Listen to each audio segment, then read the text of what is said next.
Hey friends, if you haven't gotten your tickets for the first ever Stand Up with Pete Dominic get together, the Pod Jam, music, comedy, podcast, tapings, and more, go now. Don't wait. All the information is in the show notes at the beginning of every podcast post, or you can always email me with your questions, standupwithpete@gmail.com.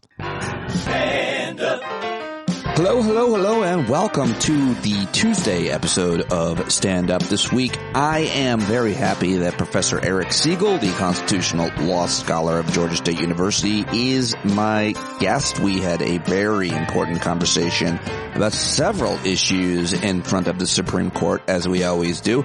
And because I'm broadcasting from my childhood bedroom just outside Syracuse, New York, on the edge of a cornfield, at my parents' house, my dad stopped in to meet Eric Segall virtually for the first time at the end of the interview, and it's worth staying for. That all begins at exactly 22 minutes today. But before that, I've got your daily news recap. Monday through Friday, the best daily news recap in all of daily podcast land, right here on Stand Up with Pete Dominic. Tell your friends. Let's get after it. Let's start in New Hampshire, where it is primary day, and people are wondering if Nikki Haley can possibly beat Donald Trump. It's down to the last two. I don't think she will, and I don't think most experts have her winning. But she did win in Dixville Notch. She got all 6 votes in that first primary last night that took place. So, hey, man, you never know. It's like the lotto, but a presidential election. But it is New Hampshire after all. Nikki Haley finally got what she wanted, and it's a one-on-one showdown with Donald Trump. He's going to thump her, and then she will most likely kiss the ring of the king as well. And apparently Tim Scott got engaged to a white woman. So I'll let you unpack that if he's doing it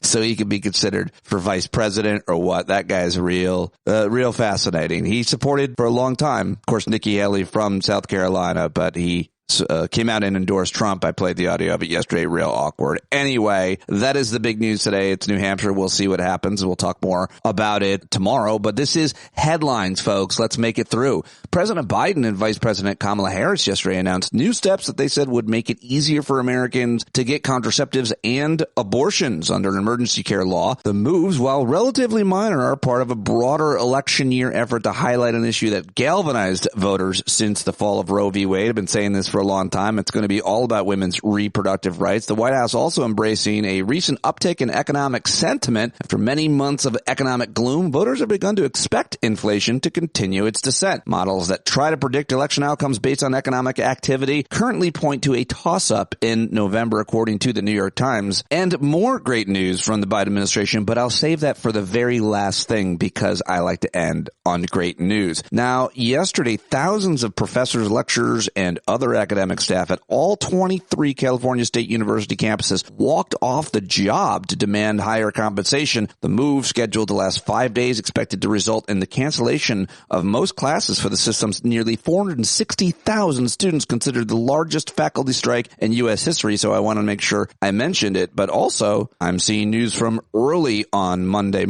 Tuesday morning, that Cal State professors have reached a tentative deal to end the strike. Look at that. Well, that was very quick. By the time I got done reading the story, it looks like they negotiated a deal to end it. Good news then for everybody, I hope. Let's head over to Israel, where American, Qatari, and Egyptian officials are continuing to push for an agreement that would free an estimated 103 captives believed to remain in Gaza, most likely hidden underground in tunnels or in private homes. Hamas is demanding the permanent halt of fighting, a complete withdrawal of Israel forces from Gaza, and the release of a large number of Palestinian prisoners, including some of those who carried out the October 7th horrific terrorist attack. According to Israeli officials, also read that yesterday in Israel, 24 Israeli Defense Force soldiers were killed in just one day. I haven't seen that many Israelis die in one day, Israeli forces at least. Interested to learn more about what is happening there and how that happened. The U.S. and British militaries launched a new round of strikes against Houthi targets in Yemen. The second round of strikes the two allies have launched against the Iran-backed militants in a bid to prevent the group from attacking ships in the Red Sea. And now let's head back to America, where the Supreme Court, big news, I talk about this with Eric Segall,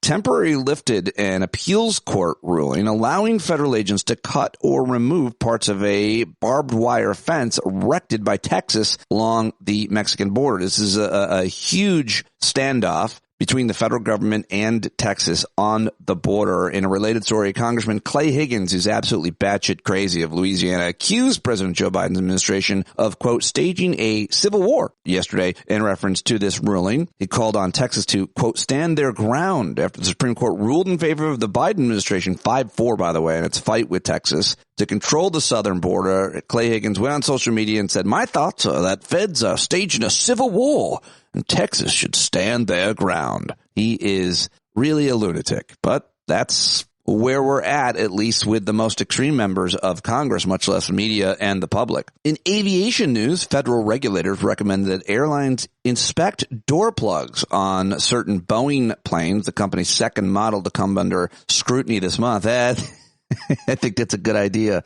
to take a look at their door plugs, whatever they are. I saw news yesterday that somebody looked out the window and saw that there were rivets or screws missing in part of the plane in the wing, and like everybody had to get off and they had to fix it, which is a pretty interesting story. Don't look out at your plane and decide what's wrong with it. I don't know. All right.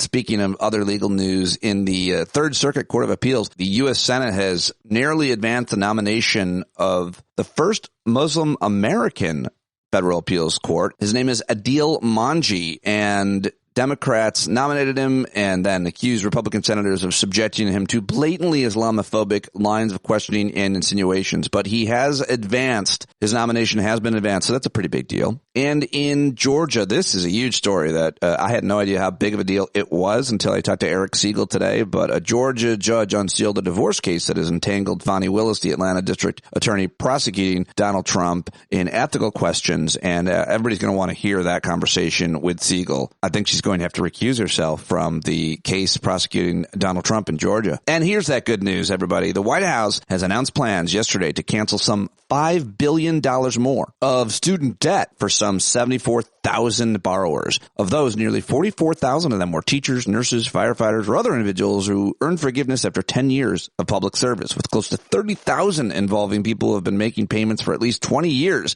but never got the relief they earned through income-driven repayment plans, according to the White House. The most recent loan forgiveness efforts includes $1.7 billion for 29,000 borrowers. Another $3.2 billion in loan forgiveness will go to 43,900 borrowers covered by changes to the Public Service Loan Forgiveness Program. Look into it, folks. We were talking about this at the Hangout the other night. Really, really amazing news people are getting when they find out that they're out from under this horrible, horrible debt that they have to repay for getting an education in America. So very, very good news here to end the headlines with. Let's start with these brief clips of the disgraced former President Donald Trump. First of all, he has an elaborate description of missile defense technology while campaigning yesterday in New Hampshire. Take a listen to this 16 seconds from the idiot. These are not muscle guys here, they're muscle guys up here, right? And they calmly walk to a seat. Ding, ding, ding, ding, ding, ding. They've only got 17 seconds to figure this whole thing out, right? Boom. Okay. Missile launch, pshing, boom. It's the most What did he... Person, woman, man, camera, TV, ding, ding, boom, whoosh, boom. That's how Tim O'Brien, who did a biography on Trump, quoted and made fun of that. And all eyes are on New Hampshire for another few hours at least. CNN's Dana Bash was there. She spoke with New Hampshire GOP primary voters ahead of the vote on Tuesday, led a panel discussion and reacting to those voter sentiments. And I thought this was an interesting back and forth she had with one former Trump voter. I have met, just in being back here the last 24 hours, several New Hampshire voters who did vote for Trump in 2016 and are now not because of chaos like this. I want you to listen to one Daniel Casperson. I voted for Trump the very first election. Yes, I did. In 2016? In 2016. And why not now? Why not now? Because I feel that I'm not going to tell you what I really feel, but I think that he's not a very honest person. And I think that he did a real disservice to our country on January 6th. And was that when you lost faith in him? No, I'd lost faith in him a long time before that. Jackie? That's exactly who Nikki Haley needs to come out for her. That voter voters who maybe voted for Trump and then voted for Biden, those voters who, really want to vote for a Republican again, but they're not going to vote for Trump. Those persuadable voters are exactly who, she needs, whether they're, undecided voters or whether they're Republicans who are just, as she says, like over the drama. It's the same voters that DeSantis targeted, frankly, and Chris Christie in a lot of ways. He was much more aggressive about criticizing Trump than Haley and DeSantis, but that's the same pool of convincible voters that any challenger to the former president is going to need to pull. Yep, that's true. There's only a few of them. That's a Washington bureau chief of the Boston Globe, Jackie Kucinich, with the analysis after Dana Bash talked to that one New Hampshire voter who said he used to support Trump, but now he doesn't. The question is, are voters like him going to come out in November and vote for Trump over Biden, or not come out at all? What do you think? All right. Well, what else do I have in the audio section? But maybe Nikki Haley can win. She does have the support of the 80-year-old Judge Judy. And a lot of people trust Judge Judy, whoever Judge Judy really is. Anyway, Dana Bash also caught up with her. Met Nikki Haley about a year ago because I was impressed with her 4 years ago. And when she decided to dip her toe in the water, I said, it's someone who I could embrace, but I first have to meet her. So we spent some time together. I wonder if you asked her ever what she thought was the cause of the Civil War, or how she felt about the Confederate flag. I mean, I know she took it down after a white supremacist shot a whole bunch of black people in a church. But, racism, America is not a racist country, even though you were governor when that horrific massacre happened. Oh, I'm sorry. Judge Judy, what were you saying? And I was impressed enough with what I heard and her history to travel 1,700 miles tonight to convince whoever I can in the state of New Hampshire. On my private jet, by the way, I traveled 1,700 miles. Doesn't she fly around? Isn't she worth hundreds of millions of dollars? That Donald Trump should not be president again. Oh. And that Joe Biden should not be president again. Oh. And Nikki Haley is a chance for America to redeem its rightful place in the world. All right. Well, we've heard enough from Judge Judy for the rest of time. What did she contribute, by the way, to our culture? Anything good? Was her show a good thing for America? Did that show out? She's so hard. She's such a tough woman, the way she yells at people and puts them down on television. Okay, well, moving on. A lot of people making the point, as I did, I think on yesterday's show, that Nancy Mace, she supports President Trump now. She is a congresswoman from South Carolina who has been seen as moderate and serious by some in the media, I guess. I don't understand how you can possibly think that. She's a conspiracy theorist wacko like so many of the rest of the Republicans in the Republican-led House of Representatives. And she's also from South Carolina, and Nikki Haley helped revive her career and helped her get reelected, and she discredited Donald Trump and said this shortly after January 6th. I was really afraid for my children being up there, and the outcome was my worst fear. And every accomplishment that the president had over the last 4 years has been wiped out. We have to start over from scratch. I worked for him in 2016 on his campaign. He campaigned for me in 2020, and I supported his reelection. But the outcome of the rally, some of the rhetoric led to that violence. And it was a really sad day for our nation. All right, a really sad day for our nation, but you know what? Let's just forget it. It didn't happen. It's not that big a deal. And, well, here's Nancy Mace on Fox News now. I mean, when you say it out loud, you think, well, why not? Why aren't you supporting Nikki Haley in the race? Well, Nikki Haley was a great governor for South Carolina. She's run a great race. And look, when she jumped in, I told the people not to underestimate her. And she's the last opponent standing today. But I also have an obligation to listen to my voters in my district, to listen to the state of South Carolina. And they're saying what? Overwhelmingly, they are with Donald Trump. We've had 4 years of weakness in the White House. They don't want 4 more years of weakness in the White House under Joe Biden. They want 4 more years of strength. They want 4 more years of peace, prosperity, and patriotism. That's going to be Donald Trump in South Carolina. And there's no reason why this race should continue on to South Carolina after tomorrow. We need to have it a one-on-one race between Donald Trump and Joe Biden. Wow. All right, there you go. Nancy Mace, the full flip. Wildly unsurprising. Oh, and how about this? So Elon Musk, who is a virile anti-Semite and racist and terrible person, sexist, misogynist, conspiracy theorist. He went to Auschwitz concentration camp after another anti-Semitic post in another really embarrassing and cynical performance of whitewashing, according to a whole bunch of people, really. And he went with young Ben Shapiro. Is he really young? I don't know why I said that. Elon Musk visited Auschwitz concentration camp with Ben Shapiro yesterday. And also, Ben Shapiro then came out and endorsed Donald Trump. So Nancy Mace, the moderate in Congress, Ben Shapiro, who is a hard right-wing conservative media type, but has been critical of Trump in the past, he now has fallen in line and kissed the ring. Well, folks, I'm here in Poland. I was visiting Auschwitz with Elon Musk today, so I didn't have a chance until now to actually comment on Ron DeSantis dropping out of race. Obviously, Governor DeSantis was my... I was busy covering for one asshole, so I could now come endorse another huge asshole, because I truly am a terrible person. Favorite candidate in the race. I think he would have made the best president of all the candidates who are in the race. And obviously, the Republican voting base wants Donald Trump. And you know what? That's the Republican voting base's prerogative. I think there'll be a future for Ron DeSantis in the movement. I think there'll be another time for Governor DeSantis again. Best governor in the country.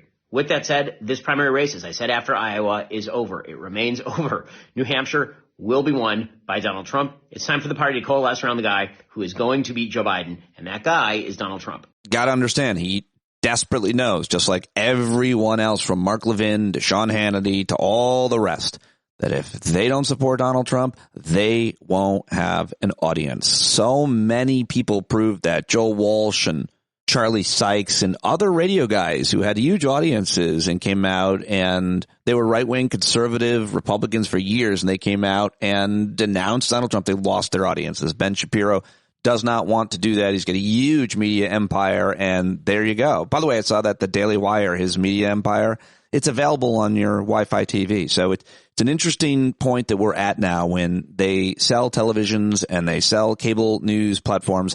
They have these right-wing channels on in addition to the more mainstream or now even also liberal channels like the Young Turks. So it's all available for you. Whatever you want to hear, folks, you could just click on it and have that bias poured right in your ear. And on that note, I think I need some comedy. I think I need some laughs. How about you? Let's check in with the brilliant Seth Meyers over on NBC with a closer look on Ron DeSantis, a very funny segment he does on his show Late Night with Seth Meyers. Well, the weirdo community suffered a major blow on Sunday when, in a completely unsurprising move, one of the most off-putting people on the planet, Ron DeSantis, seen here, waiting for someone to hit a golf ball into his mouth. He's got a dropped out of the GOP presidential primary. But say what you will about DeSantis, at least he bowed out in a classy way on Sunday by quoting Winston Churchill in his announcement video. Winston Churchill once remarked that success is not final, failure is not fatal. It is the courage to continue that counts. Just one problem, Winston Churchill didn't say that. The International Churchill Society says on its website we can find no attribution for the quote, and it is found nowhere in his canon. Now, I know a lot of people are saying DeSantis could have fact-checked that in one of the books he banned, but that's not fair. To quote Winston Churchill, you can also just Google it. Now, you might wonder how DeSantis' staff could allow a fake quote into a speech, and the answer is they were pretty checked out. In fact, just before the Iowa caucus, the head of DeSantis' super PAC, which was hilariously called Never Back Down, was seen spending most of his time at campaign headquarters on something that was not campaign-related. Multiple staffers from the headquarters of the DeSantis Iowa operation, their field operation run by Never Back Down, reached out to me and my producer, Abby Brooks, and said that the CEO and chairman of that organization was spending a significant amount of time in those final critical days working on a 1,000-piece jigsaw puzzle. That's right, he was doing a jigsaw puzzle. There was even a picture. We need to do something. Our poll numbers are cratering. You think you got problems? I picked a puzzle with clouds. Oh, I love it. That's good. That's good. Seth Meyers, A Puzzle with Clouds. There you go. He went on to disparage Ron DeSantis in the rest of that segment more in depth, which is why it's called A Closer Look. I love that. I love him. I think that's a great show. I thought that was funny, and I feel a little bit better now. And then I'll feel worse because I'm going to talk to Segall, but then I'll feel better again because my dad will stop in and meet Eric Segall for the first time. See, here on the podcast, I do talk about all of the most important things in your life, serious, depressing, scary things, but I do my very best to keep it positive and upbeat and stay enlightened, stay curious, stay focused on what's most important that we only have today. And you're alive and you're with me, and there's lots to discuss, and we want to feel responsible and informed and purposeful and righteous. At least that's how I want to feel. All right, I'm yammering on. Let's get to Eric Segall. He, of course, is a Georgia State con law professor. I love when he joins me. Most of you love when he joins me, but Phil Round in Wyoming may have a complaint. We'll see. He's in Maine now, so maybe he feels differently about Eric Segall. I think you're going to love this conversation. We talked about the decision made by the Supreme Court versus Texas on the border. We talked about Fani Willis and the major ethical mistake that she made with her case, which could endanger the prosecution of Trump in Georgia. Also talked about the new case argued by the Supreme Court last week and what the future of our federal regulatory agencies' power is going to be. And then we begin with his rant against a certain young judge that does not deserve to be on the court, who has wreaked havoc with several decisions already. And that's where we start with Eric Segall. Listen to his podcast, Supreme Myths. Get his books. Follow him on Twitter and TikTok and listen to him right now. Here we go. It's the Legal Eagle. Professor Eric Segall joins me now. I am here in my childhood bedroom at my parents' house. I'm freaked out by that, everybody. Why does it bother you? You think about the terrible things that I did to myself in this room? I don't want to even come close. Pete, I'm in a mood. Don't get me mad today. I'm in a mood. I thought you weren't in a full mood. You were in kind of a mood. I'm in three. Once we finish the first topic, then I'll be less of a mood. But until we finish the first topic, I'm in a freaking mood. He's in a mood. I'm the moody blue right now. He's a moody blue. What are you in a mood about? Because I'm still not over this opinion from a week ago Friday. Oh, you haven't gotten over this opinion from a week ago Friday. Refresh Correct. Our memory to those of us who don't know what the hell I will not do that. First, I'm going to talk about a judge. Oh. The woman who wrote the opinion, because that's as much of a story as the opinion itself. Okay. So a week ago Friday, a woman, I used a woman human being, I use the phrase human being there carefully, Catherine Kimball Mizell. Yes. All right. Here's her. Now, Pete, before I tell you about Catherine Kimball Mizell, let me do a little pre-work here. Pete, I am so in favor of Supreme Court judges hiring law clerks from non-elite schools. They never do that, very rarely. And when they do, I applaud it. So I want to make that caveat before I go on with this. Second, I think federal trial court judges, and Judge Catherine Kimball Mizell is a federal trial court judge, should be from non-elite schools and should be lawyers who know how to find their way around a courtroom, who've had 30 years of trials, and who are experienced attorneys, not law professors / appellate arguers. They should be real lawyers who've done real trials. Okay, she's none of those things. She was appointed at age 33. This is where she went to college. Covenant College. Oh, that sounds very Christian-y.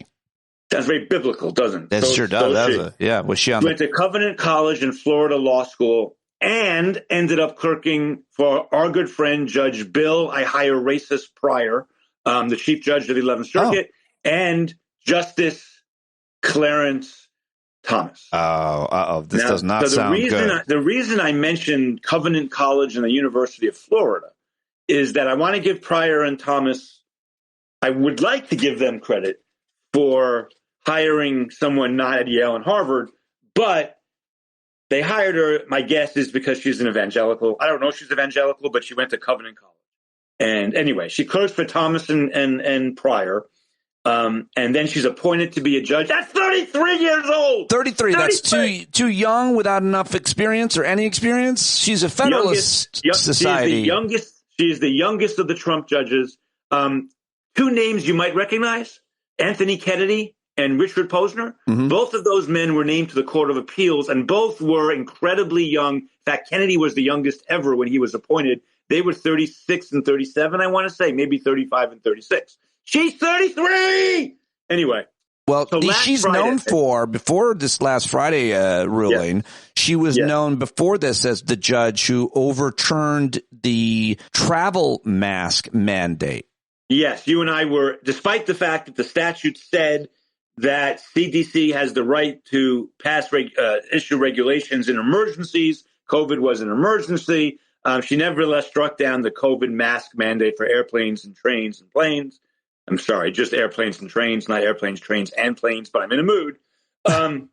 And so she was terrible then, and you and I had to talk about it at the time, and I yelled a lot, and now I'm yelling some more. She's married to Chad Mizell. He served as acting general counsel in the Department of Homeland Security during the Trump administration. Wow, Homeland Security no doubt. For Trump. Did I mention she was 33 when she was appointed? She's a lot of criticism because of her youth, apparently. My eldest daughter is 30, about to turn 33 in a month. Well, so she's my daughter's age. Happy birthday to Jesse, but why are you insulting young people? She was because to be a trial court judge, you need trial court experience. He's in a very, very angry mood, which we love. And she worked for a big law firm for a couple of years. She had no trial court experience. None. And last Friday, she banned guns in post offices. Hold on, I'm not there yet. Wait. Let's go back in time to 2008. And the Supreme Court, for the first time in American history, finds that Americans have a right to own guns that is not tied to malicious service by deleting the first sentence of the Second Amendment. But in this horrific opinion that changed America for the worst for generations, in that opinion, Justice Kennedy, who was the fifth vote to make the Heller decision, we know this now, said to Justice Scalia, "You will not get my vote," which means there would have been 4 people in Heller, not 5, unless you put in a paragraph that Scalia did not want to put in, but he put it in, and it's part of the case, that says, among other things, nothing in this opinion, nothing in the Heller opinion should shed any doubt on the constitutionality or legality of long-established laws that prohibit guns in, quote, schools and government buildings. Government buildings. Government buildings. I'm going to say it 3 times. Government buildings. That's the Supreme Court. It's never been changed. It's never been altered. That paragraph still exists. She struck down a federal law prohibiting guns in post offices. The last time I checked, post offices were government buildings. So you might ask, audience, how can she strike down a law prohibiting guns in government buildings when the Supreme Court said nothing in this opinion has any relevance to the longstanding prohibition of prohibiting guns in government buildings? You know what she said? You know what she said? Go ahead. She said it wasn't part of the holding. It was part of the dicta, so I'm not bound by it. Well, I don't know what either of those words mean. Okay. So a holding is the central holding of a case, and dicta is like other things the court said that it didn't have to say that is not directly relevant to what the court rules on the bottom line. Pete, that sentence begins, nothing in this opinion should mean blah, blah, blah. That's not dicta. That's explaining the holding of the opinion. And Heller said nothing in the opinion does anything to detract from the legality of laws banning guns in schools and government buildings. So the first thing she did is completely destroy a Supreme Court opinion that she's bound by. She did that because she's a kid. She's like a spoiled toddler. She's like a teenager. I don't like the opinion. I'm not going to follow it. I don't care. That's the first thing. That's terrible. Secondly, Pete, it's the post office. How many reasons can we think of to ban guns in post offices? I would guess there's 19 reasons, give or take. But here are some of them. Protect the contents of the post office, which, involves mail, bills, money, all that stuff. 1. 2, the phrase going postal? It's there for a reason. Yeah. Well, the guy 3. go ahead. 3. It's a government building. So here's one more thing before I stop screaming. I'll get into a better mood. The government argued, first of all, you can't do this because Heller said we could do this, and she ignores that. She destroys that. But then the government says whether or not private people can be prohibited from bringing guns into post offices, of course they can. But whether or not they can be, this guy who brought this case, oh my God, I'm going to have a tantrum, was a postal worker. So the government said we're allowed to regulate the employment relationship between us and our employees. For example, many years ago, this Supreme Court upheld a law that said if you are a family planning clinic getting federal money, not even a federal employee, just getting federal money, you're not allowed to talk about abortion. You're not allowed to say to the woman, you know what, maybe it's going to. And the court upheld that. Why? Because it was government money that was paying for the speech. Here we have someone working for the federal government, and the federal government says, we're not going to allow that person to bring guns to work. And this renegade idiot judge in Florida says, no, you can't do that. And there's something else. There's something else before I finish. There's something else. Pete, the government is allowed to limit her First Amendment rights at work. You know, people who support the Second Amendment love to compare it to the First. It's incredibly stupid. There are 150 democracies on earth. They all have freedom of speech to some degree. Like 3 of them have freedom of guns. You can have a democracy without guns. You cannot have a democracy without freedom of speech. But leaving that aside, the government can tell this woman, this postal worker, you're not allowed to say X, Y, and Z while you're at work. Of course, you can say it in your private time, but you can't say it at work. That's constitutional. But they can't tell them you can't bring a gun to work? What are we doing? Well, first of all, you've misgendered the kind postal worker carrying the gun. It was a fella. I said that. His name is Emmanuel Ayala. He was I don't care who he is. U.S. Postal Service truck driver in Tampa. He had a concealed weapons permit, and he kept a 9mm handgun in a fanny pack, which is hilarious that you would keep your lethal weapon in such a fanny pack. Anyway, it was there for self-defense. He was indicted, this postal worker, after prosecutors said he brought the gun onto Postal Service property in 2012, and then he fled federal agents who tried to detain him. Details. He was charged under a statute that broadly prohibits possessing a firearm in federal facility, including the post office. Judge Mizell said that while post offices have existed since the nation's founding, federal law did not bar guns in government buildings until 1964. You know why? And post offices. Let me tell you why. Because in 1791, you can't hide a gun in your pocket. And we lost him. He yelled so loudly that he disappeared from the link. He's back. In 1793, you can't walk into a post office carrying a musket. Everybody sees you can't hide it in your pocket. That's why. It's that simple. Simple. By the way, she did say that the federal government can ban guns, of course, in courthouses where she works, of course, and in legislative places and polling places. You know why? Because in courthouses, legislative assemblies, and polling places, people are doing political speech type of things, or they're talking, or they're meeting. Whereas in a post office, you just come in and drop off your envelope, as if it didn't take 35 minutes to do that every post office I've ever been to. Not the point.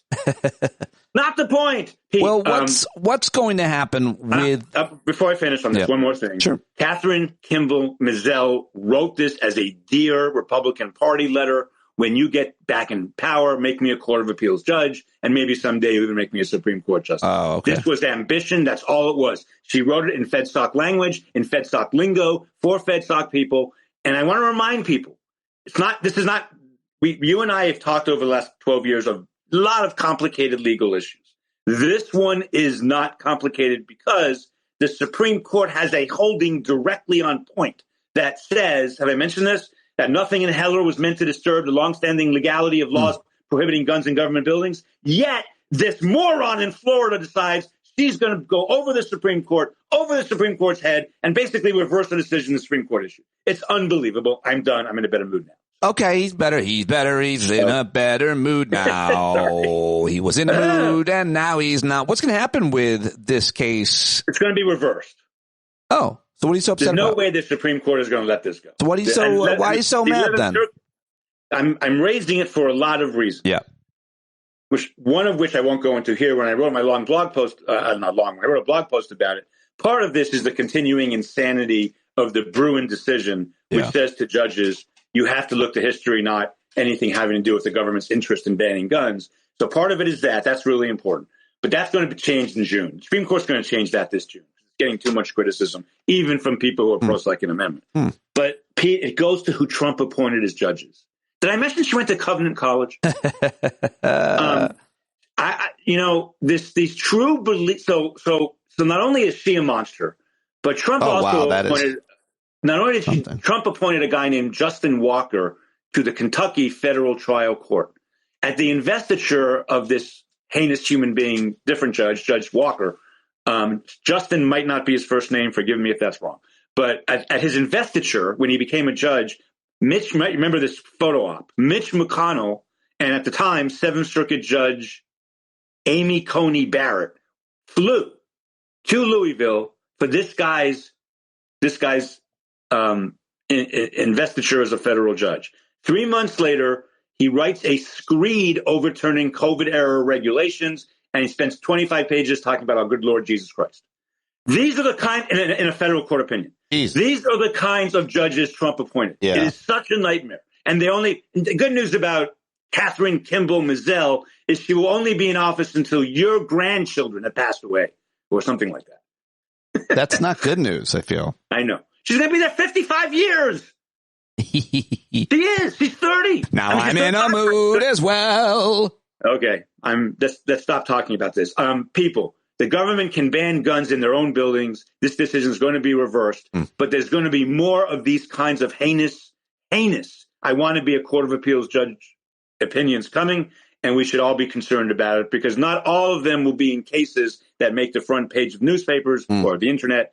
By the way, is there a front page of the internet? Anyway, someday some district court judges are going to do something heinous like this. It's going to be a not very important case for the rest of us, but it's going to do real damage to real people. It's just a nightmare. She knows nothing about the law. She knows nothing about precedent. She knows nothing about human beings. She is a disaster of a human being, and she shouldn't be a judge. Oh, wow. A lot of harsh language, a lot of name calling and judgment against this poor young woman. Yes, poor young woman, yes. Who's a life tenure job on the district court for the next 50 years, yeah. Okay, next subject. Sorry. Well, I want to talk about these poor fishermen. Oh, yeah. The poor fishermen who got all their money from the federal government anyway, so it shouldn't even be a case. Well, you know what's interesting? People don't know, probably a lot of people don't know the case that we're about to talk to. Loper Bright, I think it's called. Well, we're not going to talk to the case. We'll probably talk about it. I don't know why I said that. Mood. But I listened to the New York Times podcast on this. They always do a pretty good job. They had Adam Liptak on. You know, Adam, he knows you and respects you. And he kind of explained, went through this case. But in that episode, what never was stated, and I read Dahlia Lithwick and Mark Joseph Stern, that these cases everybody was made whole in these cases. Yes. Apparently. But let me just set it up a little bit because this is about herring fishing vessels. Commercial fishermen, they fish for herring. That's an name. I like herring. Herring is good. And here's a little bit of So you are trivia. Jewish then. You said you're not, but it sounds as if maybe you are. Here's some Segall trivia. The first sip of alcohol I ever had was cherry herring. Oh, God. And it was disgusting. We talked about your first drink. Didn't you get arrested? Yes. That was a sip my first drink was a sip at my house that my dad gave me when I was like 14. Oh. My second drink, yes, I got arrested. Oh. Go back to episode whatever to listen. It was epic. And I don't even drink. That's the sad thing. I don't even drink. You have a drink from time to time. Okay, so is about herring fishing vessels. Yeah. And, fishermen have to comply with federal laws. Really, it's in their interest to prevent overfishing and so that there'll be fish in the sea so they can all make money. In 2020, the Trump administration directed the fishermen and their companies to help cover the costs of bringing these federal monitors onto the boats. So the monitors, I said, guys, they come on the boats with the fishermen for like a week and they monitor them. The fishermen then sued. And they argued that the statute doesn't explicitly authorize the government to make industry cover compliance costs. They said, we want our money back. We don't want to have to keep paying for these monitors. And guess what? The federal government agreed to do all that. The federal government then shut down this cost-sharing program that the Trump administration agency in charge put there. The federal government repaid all the money that the fishermen paid observers, and they said, we're making you whole again. We're giving you all your money, all of your cash back. Everybody should have been happy, Mark Joseph Stern writes in Slate with Dahlia Lithwick, but they weren't. Why? Because by that point, conservative legal activists who argued this case had seized on these disputes as a vehicle to try to overturn something really, really important, something far bigger than these fishermen's regulations, something referred to as the Chevron deference. And finally, he writes, the entire conservative legal movement lined up to push this case onto the Supreme Court's doorstep to kill off the Chevron deference. And so even though there's no more live case, we've talked about this before, you've taught us about this, there's no live case, there's no controversy at all, and this has happened. Let me just say, it's not Segall saying this. Article 3 of the United States Constitution lists the type of cases federal courts are allowed to hear. The two that most people are familiar with are cases that arise under federal law. That's this case, a case that arises under federal law, whether it be a federal statute or the Constitution, or what's called diversity jurisdiction, where citizens of different states sue each other. And so we get a federal judge rather than a state judge to be the referee. But every one of those, and then a bunch of other categories, every single category in Article 3, and federal judges can only hear cases that are described in Article 3, begins with the word either case or controversy. So in 1790-something, George Washington, or 80-something, 90-something, George Washington writes a letter to the Supreme Court and says, I'm negotiating a treaty with France. I have a lot of questions about international law. It would help my bargaining position. It would help me if you could answer these questions now instead of after the fact, because that would just make it much easier, more, And the Supreme Court wrote back and said, we're really sorry. We don't do that. We only hear cases and controversies. Short of two parties in court litigating something real, we can't act. In the case, this Roberts Court, on numerous occasions now, including important church-state cases, have ignored that requirement and let cases go forward where the parties no longer have any stake in the outcome that make any sense whatsoever. Right. I think there was the one with the someone being asked to, it wasn't the cake, it was a gay thing, and the football coach too. I think both those. Well, the coach who moved away from the coach moved out of Washington to Florida and then wanted to be reinstated in Washington, even though he had no plans to go back to Washington. The lawyers said he did. In fact, after the case was over and he won, he went back for one day, never went back again. And we knew that was going to happen because he was in Florida taking care of his sick dad. The better example, Pete, is when Missouri gave recycled tires to playgrounds, but wouldn't give them to church playgrounds. And then there was a big lawsuit, and the governor changed from Democrat to Republican. The governor said, we're going to change this program. From now on, religious schools can apply for these grants. The plaintiffs didn't ask for any damages. All they wanted was an injunction requiring them to be eligible.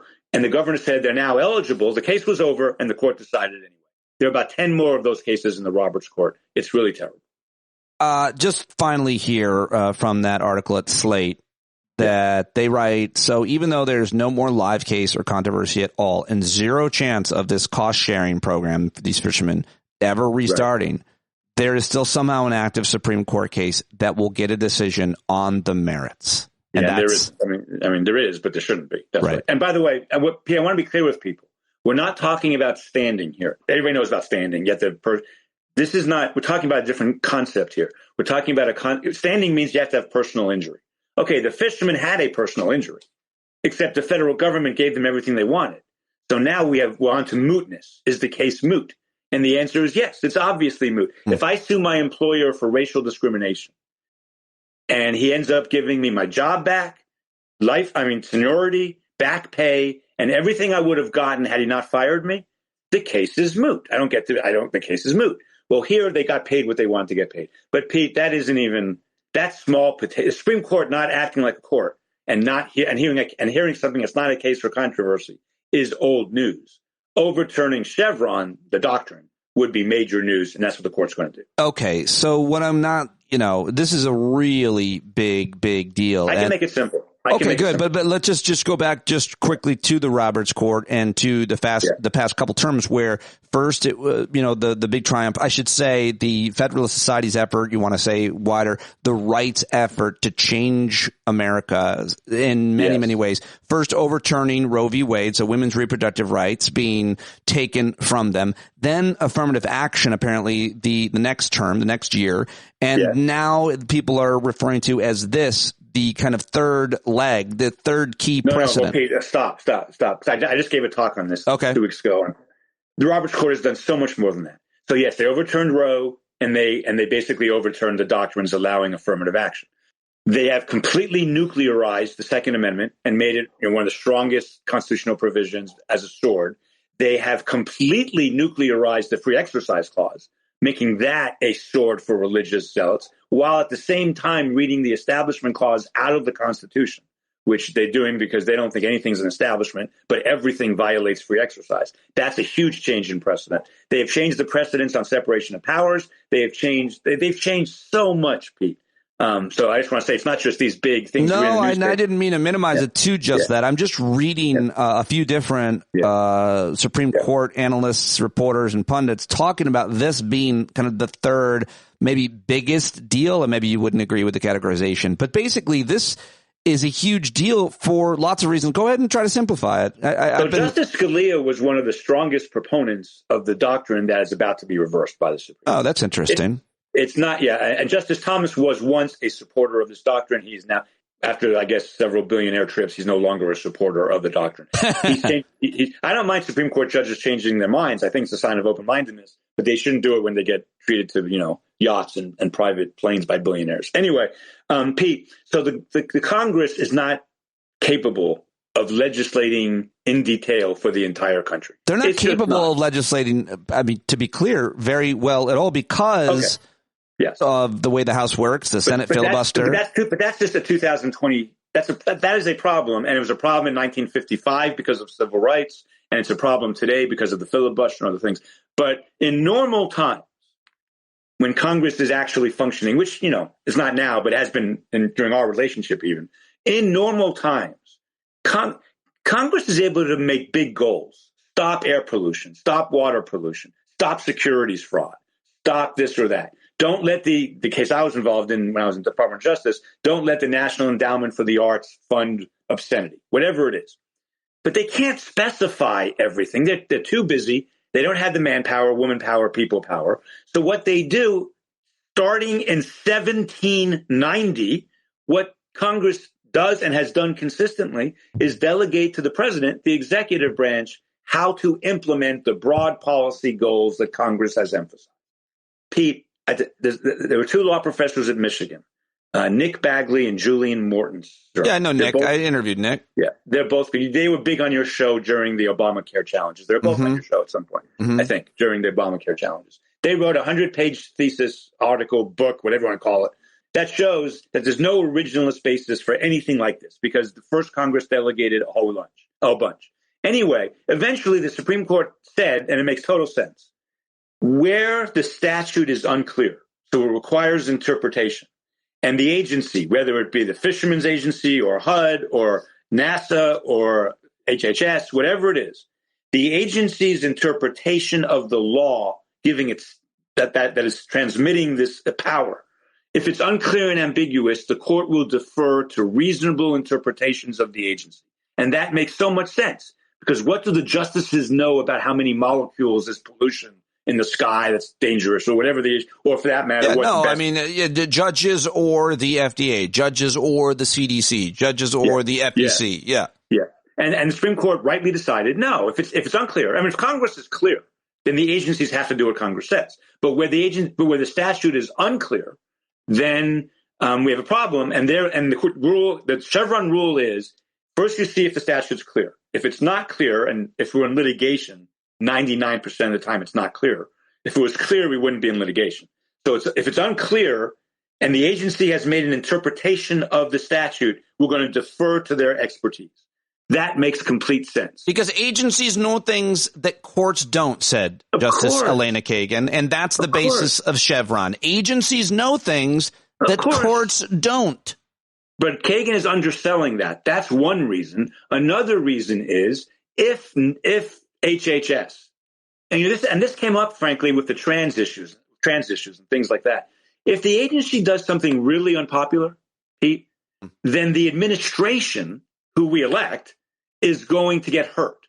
And if the second-term president, the political party of the administration, is going to get hurt. Get hurt? How do you mean? What do you mean? Politically?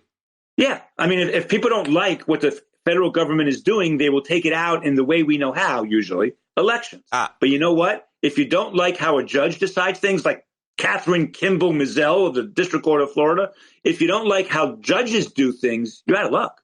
So if the ICE or the ATF or FBI does something under a Trump administration you don't like, you vote for a different president who would be in charge of that agency, potentially appointing political appointees. In all these agencies, they would. Justice Ketanji Brown Jackson's concern is that if we take away something like the Chevron deference, the court will then suddenly become the policymaker. Again, going back.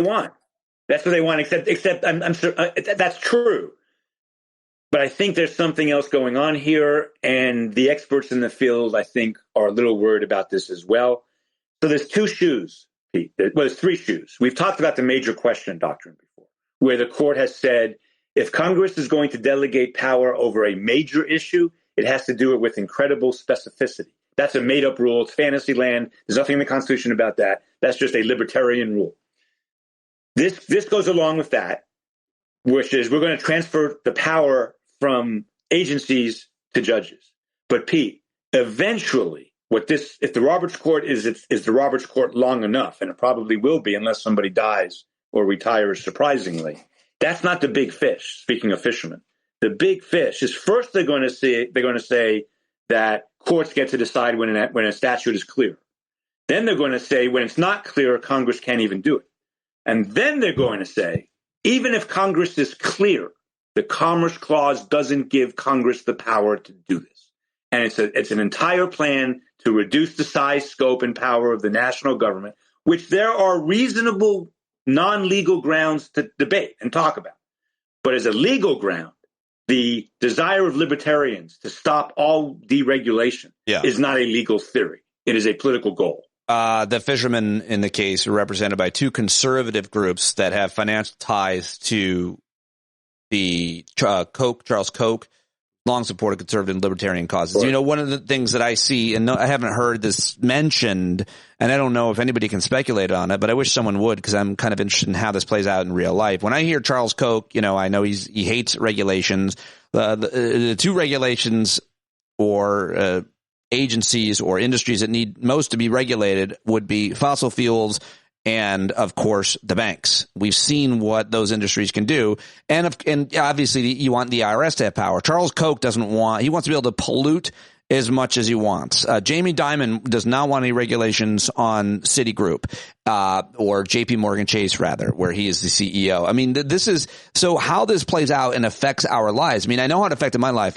We were for years, quote, our starter house that we saved up and bought underwater on that mortgage because of the deregulation of the financial industry and because of what happened with the housing market. And you can talk about EPA and pollution. I guess I just really am concerned, and I know that I'm supposed to be concerned about the fact that any of these federal agencies will no longer be able to regulate industries, thus protecting us from predatory lenders and oil industry and anyone else that wants to screw us over with fine print or anything else. That is the goal. In 2016, 1 week after the election, Mike Dorff asked me to write a blog post on what I think the Supreme Court will look like if Trump gets 1, 2, or 3 picks. We didn't know at the time. And what I wrote was, as a campaign promise, he will appoint judges to overturn Roe because he wants to be reelected, and that's how to get reelected. But, I mean, from the conservative side. But that's not Trump doesn't care about abortion. What I wrote was the number one priority for Supreme Court judges in the Trump administration will be deregulation. That's the goal. They're going to appoint, and that's why Neil Gorsuch was the first pick, because he is Gorsuch, and that's why Kavanaugh was the second pick, because they're both dedicated to deregulation. Judge Barrett has been much quieter on these issues than those two, but Judge Barrett had to be Judge Barrett to overturn Roe. They wanted a woman on the court to overturn Roe, so that's where they got Judge Barrett on there. But the other two judges, Kavanaugh and Gorsuch, much of their career has been devoted to trying to take down the size of the federal government. In fact, Justice Gorsuch's mother tried to take down the federal government and had to resign from the EPA as its director because she didn't believe in the EPA. She didn't believe in clean air. Right. That's right. Important reminder. So Gorsuch is finishing the job his mother started. Your dogs are making so much noise. I'm so sorry. That's okay. Everybody loves Sweeney. Sweeney and Lucy. Don't forget Lucy. Lucy. The problem with Lucy is she's not photogenic, so it's a problem. Oh, I don't understand what that means. But Anything else about this case, Chevron, and how do you think it's going to be decided? I think it's going to be very close, but I think there's going to be 5 votes to overturn it. And I think and then that brings me back to a corporate law, a trademark IP specialist who's one of the smartest law professors in the country, who wrote a piece in the Harvard Law Review on con law, which is not his area, and he admitted that. But his view of it as not an outsider, but someone who's not like me, day to day con law, every day, every hour. What he said was the overwhelming thing the Roberts Court has done in all areas of law, with one exception, is to give itself more power. It's to give judges more power, give the courts more power. That's exactly what Chevron is. Chevron is taking power away from federal agencies and transferring it to the Supreme Court eventually. That's what the Supreme Court has done. Right. Ironically, the only place the court didn't do that is the place where many people, not me, but you and others, have argued we need it the most. The only time the Roberts Court has given up power, guess where it was? Partisan redistricting. That's the only issue they gave up. Wow, yeah. Well, there's news on that. Yeah, how ironic is that? So this is just more of the Roberts Court taking power for itself. Right. Now, it's possible that that Roberts and Barrett will join the liberals and not overturn Chevron, but I doubt it.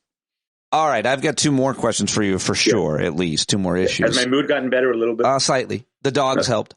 Here it is. New York Times, Adam Lichtach reporting. This is news on Monday, the 22nd. The Supreme Court sided with the Biden administration, allowing federal officials to cut or remove parts of a wire barrier along the Mexican border that Texas erected to keep. I think you meant barrier. I pronounced it perfectly fine. Barrier. I think you said barrier. I just had Bell's palsy for one letter, and you nailed me on it. I had temporary Bell's. Actually, the sentence is concertina wire barrier. So it's like barbed wire along the Mexican border. So Texas puts up this barbed wire fence to keep migrants from crossing the state. And somehow it gets to the Supreme Court. And the Supreme Court sides with the... Not somehow. Texas authorities were not letting the federal government employees do their job at the border. That's like Civil War stuff. Yeah, that's what I kind of read into it. I was like, man, this looks like it's a bad thing. This looks like it's going to be bad. Well, that's why you got 5 Supreme Court justices, including Barrett and Roberts, to say that Texas can't do this. What the unbelievable part of this case, and now I'm quoting people like Steve Vladeck, who wrote the Shadow Docket, Mark Joseph Stern, we quoted earlier at Slate. What people are actually saying about this case is not that the court reversed the Fifth Circuit, which it does all the time in these kinds of cases where the Fifth Circuit is literally gone off the deep end. They're surprised that 4 justices voted for Texas here. Let's keep in mind what's happening here. The United States government has the exclusive responsibility to deal with immigration and naturalization and the border. The states don't have any authority to do any of that. And here, the federal government is saying this is on the border and you have to not do this, which is basically put fatal fencing in front of people who are going to die on it. And Texas says, no, federal government, you can't tell us to do that.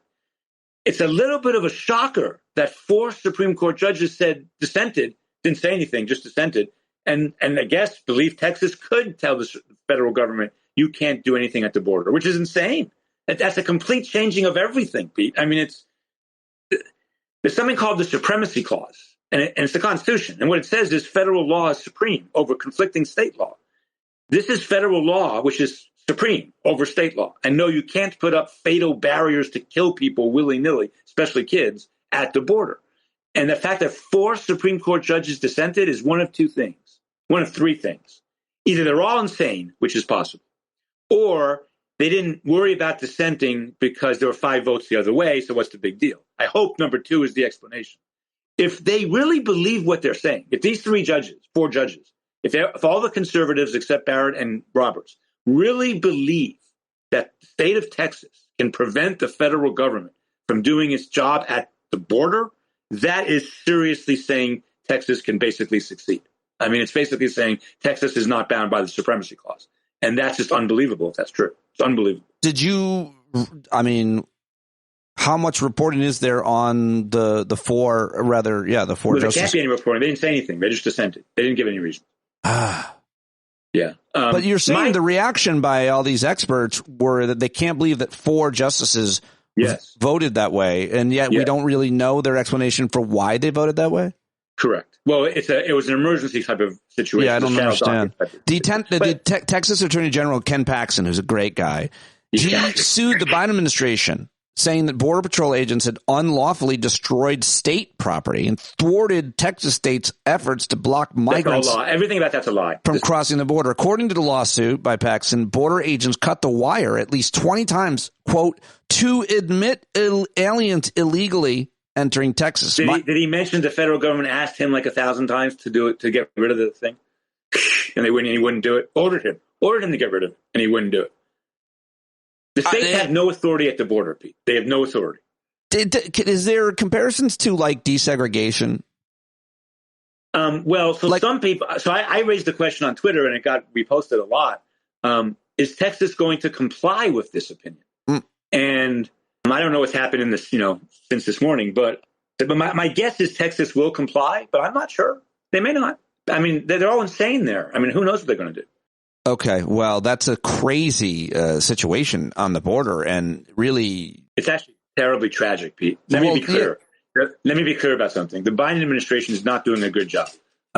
It's a very hard issue. It's very complicated. No, you're wrong about that. But they are losing both. This is what bothers me. They're losing both the substantive. Let's do something that's helpful at the border, but they're also losing the public relations game. They really are. And this is going to help Trump a lot. Democrats are always going to have a hard time with the public relations game because it's a different game that Democrats are playing than Republicans. And they're constantly having to defend against lies like what's being taught in our schools. It's like it's hard. Democrats aren't doing a good job messaging when Republicans are convincing everybody that kids have litter boxes in the classrooms because they all want to become cats. Like that didn't happen. But this one is, yes. But in this case, it's immigration. And I am sure the executive branch and the Biden administration could do certain things with the executive powers on the border or around immigration. But really, as Kamala Harris and so many people have talked about it, reporters, experts, and activists, and I've been covering this for years, this is a congressional action. You mentioned it earlier. It's immigration. You need congressional action. You need comprehensive immigration reform or even piecemeal. And the problem, of course, is Republicans will not allow anything to pass through the House, much less through the Senate, because they need this as a wedge issue. So Pete, okay. I agree with the invasion is a really good talking point. The caravans, I agree with every letter. They're all coming in to register to vote for Democrats. That's why we let them in. The Great Replacement Theory. Stop. Great Replacement Theory. Stop. It's not complicated to win the PR game. Biden holds a national press conference at 9:00 at night. And here's what he says. He says, first of all, we have an issue with the border. We have to do better. We have to do better. It's a complicated problem. Let me tell you what's not, and then he goes on. Let me tell you what's not true. The border really hasn't changed from administration to administration. And the reason for that is because it's Congress's job. It is our job to enforce the rules Congress makes, but Congress has not made rules to deal with this problem. And that's not a Democrat problem. That's a Republican problem. And listen, I will do what Congress instructs me to do. I'm the president. My job is to execute the law. Well, he doesn't have to sign legislation. He could veto it. I won't, but he could say, give me good rules and I'll go enforce them at the border. Go ahead. But here's what I want people to understand. This issue should not help the Republicans or hurt the Republicans. This issue shouldn't help Democrats or hurt Democrats. This is not a political issue in that sense. This is an issue we all agree on. We need to have reasonable immigration policies so that the people who need to come in or who make our country better, and good immigration policies to keep non-law abiding people out of our country. I will enforce those rules once Congress passes them. But in Congress's relative silence, there's nothing I can do. And all I ask is that Congress do its job and don't blame either political party. Blame the Congress. That's who you want to blame here. Why is that hard? It's a lot harder. I don't want to argue with you. You're getting really worked up. I feel unsafe. Hey, why is that hard to do? Because that's not how it would be. First, if he said any of that, the way that it would be reacted to would be so demagogued and so demonized and so misrepresented. Listen, they have offered right now, Democrats and the Biden administration, some a lot, and it wouldn't help them in congressional negotiation on immigration. So that in return, this is weird that it's a negotiating thing. There could be support for Ukraine, right? This is, they could pass a budget. And of course, Republicans screaming across the border, dragging, cameras and having press conferences on the border. They don't want to do anything. They don't. Here's the thing. It doesn't, because I think you said this. Was it you that said this earlier? No, I was talking to my dad about this. If the Biden administration gave Republicans everything they wanted, lasers to shoot Mexicans, the Republicans would say, not good enough. They don't want to do anything. Yes, you're right. Pete, I have a much more important question than immigration. You and I talked this morning. Did you tell your father hi for me? Yeah, he's going to come up. He wants to ask you a question. He's a huge fan of yours. Okay. And I don't have fans. I'm a law professor. But you do. You have fans. All right, before I invite him in, let me ask you one more question. Do I need to think about, know about, worry about, be concerned with the news or the case in Georgia where you live regarding Fani Willis, who apparently she's accused of having a romantic relationship with a prosecutor she hired? Now, when I heard that, I thought, I don't care. Yeah, you have to care. Okay. It's not that she had a romantic. The fact that she had a romantic entanglement with a prosecutor is not a problem. What's a problem is she's allegedly having a romantic relationship with the lead prosecutor, who's not a prosecutor. He's a private attorney who she hired for this case. And you can't do that, Pete. You can't hire your boyfriend to Is litigate. This the Trump case? Yes. This is the Trump case. I'm so mad at her, I can't even stand it. Oh, wow. Yes. And so there's a member of my faculty named Clark Cunningham. The New York Times called him today, asking him to write about this. He was on CNN on Friday night, and he's going to be all over the news tonight. Because, of course, Georgia State University. He's our chair in judicial ethics. He's our chair in legal ethics, prosecutorial ethics. And I'm not an expert on criminal law ethics. You know that, and that's not my area. I know something about it, but it's not my. And I had a long talk with him this morning, knowing we were going to talk about this. Clark is very progressive. He's probably, he's really progressive. He's far left, which means he's ethical. But what he said to me today was the only way this case. There's only one way this case goes. I'm not defending it or challenging what he's telling me. I'm just telling you what he told me. He's the expert. This case has only one way of going forward. And that's for Fani Willis to immediately step away and say she's going to have no more involvement. Oh, wow. Otherwise, the DA's office is likely to be recused. The entire one. The law in Georgia is if the DA gets disqualified as opposed to resigning. It's one thing for her to say, I'm stepping away. Yeah. That has no legal. But if the judge disqualifies her entire office gets disqualified. Pete, wait on. That happened like 18 months ago in a big local political case here, and they still haven't named a special prosecutor. This case is very likely to go away unless, for all the defendants, not just Trump, unless she walks away immediately. That's his opinion. Because the accusations here about Fani Willis and the prosecutor don't change the underlying facts in the Trump prosecution. No, they might, Pete. No, you're wrong. Stop. Hold on. Will you calm the fuck down? I'm reading from the New York Times. Jesus, I don't think this. Let me finish. They're not right. Can't I finish? A Georgia grand jury already brought racketeering indictments against Mr. Trump and 18 others over their roles in a plot to overturn the state's 2020 election results. 4 of the defendants have already pled guilty, including some of Mr. Trump's staunchest defenders, Sidney Powell and Jenna Ellis. But the accusations could complicate the case considerably. Pete, it's not that. This case took a long time to file. It has 90 counts or something against Trump. It is a hugely complicated RICO case involving other private lawyers like my friend, John Floyd, who I've told you is the king of RICO. But you can't, the state, she sent state money to somebody who has never done a criminal trial, who she's romantically involved with, Pete. The actual filing of the complaint. I agree with you. It has nothing to do with guilt or innocence, but it has a lot to do with, or might potentially have a lot. I don't like saying this. This is killing me to say this. I don't want to say this, right. But I don't want a DA to send state money to romantic interests in big, complicated cases. And then, according to receipts that are now public, took vacations that money may have funded. I mean, it's a terrible look, Pete. It's a terrible look because it makes one question the public perception now of the case, the guilt or innocence of anybody is.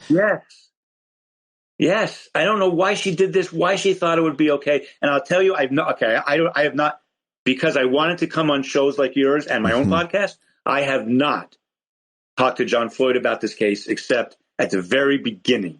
I asked him if I could use his name on your show, actually. I called him and said, can I use your name on Pete's show to say that you're involved in this? This is before he said yes. I've not talked to John. I will not talk to John because I want to stay objective. But I know John. I bet he's the maddest person of all about this. Like, John's very ethical. Yeah. And I had no idea how big of a deal this was. But it's huge. All right, let me go get my dad to say hi to you and meet you. All right, you got a minute? All right, he wants to ask you. I'll give him. He'll let him ask you one question about the Supreme Court. All right. Can we talk about you and your childhood? He probably won't be that interested in that. I know you are, but okay. everybody listening might be, but he will not be. Hold on, let me go get him.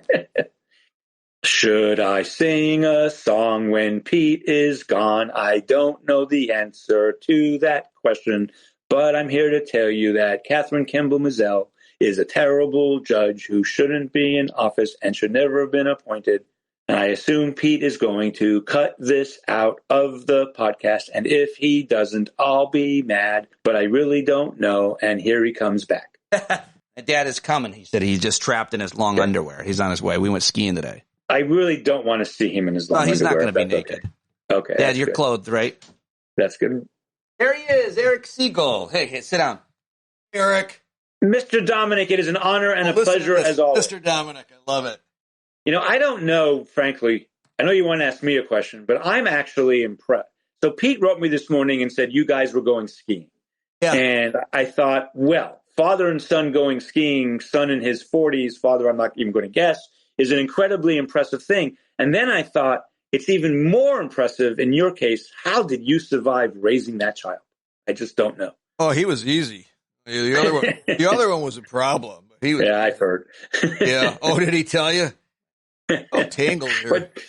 What's your question, Mr. Dominic? I can't hear. What are you doing? Eric, say something. I'm talking to Pete Dominic's father, and that's really fun. All right. Okay. God, look how old I look. You don't look any older than me, and I'm much younger. Go ahead. Yeah. Tell him why are you such a fan of? That you love I love. You're my favorite guy. I never listen to Pete, but when you're on, I always play it back. That's funny, Mr. Dunks. I only listen to Pete when I'm not on it because I can't stand listening to myself. Why do you like Segall? I think I love your opinions. I heard you argued with another lawyer once. Excuse me, on Pete's show, and I thought that was really interesting. Thank you, Mr. Don. It means the world to me. It does. Yeah, I know you are very discerning. I don't know why it means the world to you. Just, But anyways, I think of all the guests that he has on, you're the most. You're very opinionated, and I love that. And you also back up your arguments and your opinions. And the fact that I agree with him doesn't hurt either. Well, thank you. We probably don't agree on everything, but most things. I want to ask him a Supreme Court related. Me? Yeah. About any of the major cases? Or Chevron. So Pete is asking his father to ask me a Supreme Court question. I think you should ask me a question about Pete, who I've spent much time with over the last 12 years. I should ask you a question about Pete? Yes, I'll answer it. Any question you ask, I'll answer. I can ask you a question about my son. Well, I wouldn't know where to start. I told you he's not interested. No. Okay, ask me a Supreme Court question then. I know you love my son, and that's yes, I do. I do love. And I do totally appreciate that. Well, okay? That's a true statement. I don't have any more respect for you for loving him, but I do appreciate it. I want to ask him about guns. Do I want to ask Dr. Segall about guns? No, doctor, just Segall. Just Segall. You don't. Wait a minute, but you're a lawyer. Law professors don't have. We have it's called a Juris Doctor. What? You're a law professor. You don't have a law professor. You don't have a doctorate. No, law so professors, like any lawyer can teach law? That's a whole conversation, but the answer is yes. Wow, that's interesting. No, it's sad, but go ahead. Ask him about federal laws. I have had several lawyers do work for me over the years, mostly related to real estate. Of the, I think, 6 lawyers, 4 of them have made major mistakes. Yeah. It cost me relatively lots of money. I'm sorry. So, I guess doesn't like lawyers. Let's tie it together then. Part of the problem of American law schools, responsible for educating the lawyers who let you down. Part of the problem with American law schools is that when they hire people to teach these students, they don't care about actual legal experience. They only care about if you've written philosophical law review articles that nobody understands. So especially at the elite schools, but really many law schools, but definitely a top 20, 30, or 40, what they want are professors who will be excellent scholars. They don't care about being excellent lawyers. And that is a major, for example, I met one of my wife teaches at Emory University Business School, and one of her students was a joint JD MBA, and he went to Yale Law School, and we were laughing last night. Yale does not teach require property in the first year curriculum. I believe it's one of the few law schools that doesn't do that. Every lawyer should take property. I don't care if you're going to be a constitutional lawyer, a government lawyer. Every lawyer should be versed in property law. But the real problem here is that law professors as a whole are paid and are rewarded for their scholarship, not their teaching. And that's their scholarship, and they're going on CNN, doing Pete show, things like that. And so now there are many, including my own, law schools that take a different tact. And we actually value actual legal experience. But most law schools don't, and so lawyers are not learning how to practice law, and that's a real problem. And law firms, by the way, will tell you everything I just said. My dad's lawyers went to the National Tractor Trailer Academy. A lot of you. Now, quickly, here's what I found in my own experience: that the lawyers that I use that made these mistakes, and 2 of them are considered to be the premier real estate lawyers in the county here. Okay. Yeah. And they made major mistakes. But what I find is that they gloss over. You hire lawyers to find the details, to cover the details. Yes. My own personal experience is I talk to my CPA before I ever go talk to my lawyer. Sure. That's what I always do. It makes sense. Yeah. To me, it makes a lot of sense. Then I tell my lawyer, this is what I want to do. So all you have to do really is make sure we don't stumble. Yeah. And then they stumble, and then they look at you like, wow, that's too bad.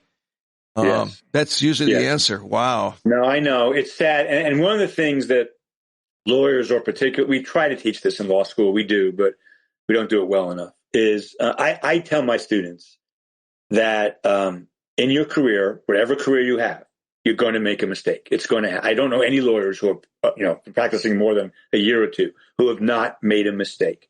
And then I give them 2 pieces of advice about it, because I made a big mistake my first year as a lawyer. And I learned from it. So the first rule is make it right immediately. Immediately make it right. The first thing you have, if you can, if there's a way to correct the mistake. And then you own the mistake and you say, it's my fault. I'm sorry. I'm a human being. I'm fallible. Whoa, what just happened? I lost you. And I made a mistake. I can't see you anymore, but that's okay. Yeah, I can't see you either. And the third thing is, so you fix it if you can, you own it, and then you learn from it, and then you move on, because you can't dwell on the mistake. It's the first 2 prongs of that, owning it and correcting it, that lawyers are really bad at, and that's just a bad thing. It's sad. Okay, finally, just debate cyclists being allowed to ride on highways. You do not believe that cyclists should be allowed to ride their bikes on the road. Oh boy, here we go. All right. My dad has been riding his bike on the road for a long time, so I've been trying to create this conflict between the 2 of you for a long time. I told my dad, about this recently, and my dad said, "Oh, I agree with Segall. Most cyclists have no idea what they're doing, and most of them are assholes. So maybe there won't be." Here's my Make the deal. case, Segall. I want to hear your case. It's not particularly complicated. Point one, I am totally in favor of bike lanes where possible. We should spend the money. It's a good thing. We should encourage people to ride bikes. It's good for the health. It's good for the climate. It's good for the environment. Encourage people to ride bikes by building bike lanes. But if you're on a road without a bike lane and you're riding a bike, first of all, don't do it in tandem, which I see all the time. Two people riding, not vertically, but horizontally. So they block the entire road. That drives me nuts. But more importantly, be as far right as you can. But these bicyclists in Atlanta on streets without bike roads, they ride in the middle of the street, which then backs up traffic. And I don't have to tell you how bad traffic is in Atlanta without bicyclists. And it's dangerous for them. It's dangerous for the driver. It's dangerous for any pedestrians around. So no, don't ride your bike like a car. You know why? It's not a car. How hard is this? Well, you're not going to get an argument from me. Oh, Excellent. that's too bad. No. Who do you hate more, Clarence Thomas or leisurely cyclists? Clarence Thomas. Yeah, me too. Yeah, I've been on many rides with people, and I thought you were going to say you've been on rides with Clarence Thomas. Are you a billionaire? No, Clarence Thomas, I don't think so. No, I've ridden, and I agree with you. I mean, people will be riding out to the left, and we yell at them.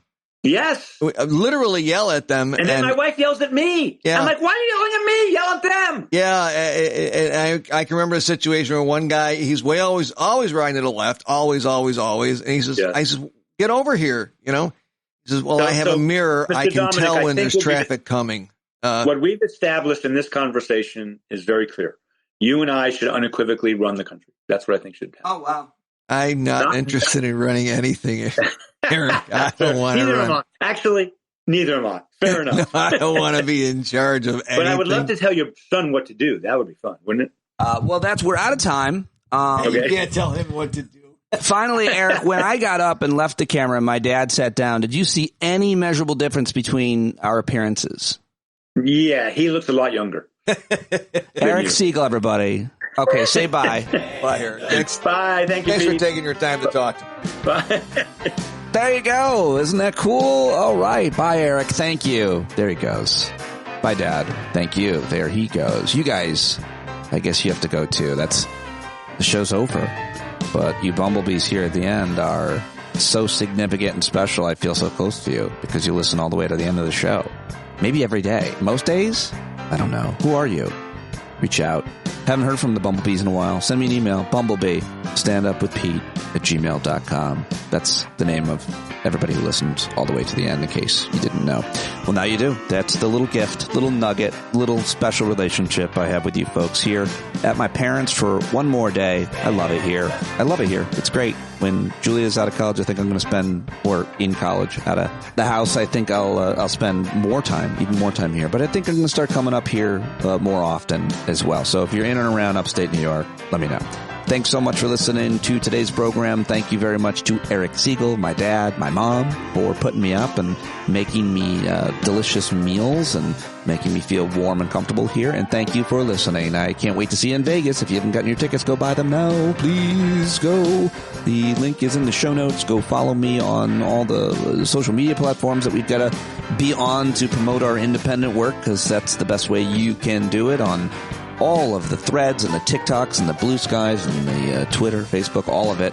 Check it out. Write a review on Spotify and iTunes, and that is all I've got for you. But because you listened all the way right here to the very, very end, I will remind you, as Leonard Cohen said in Anthem 1992, there's a crack in everything.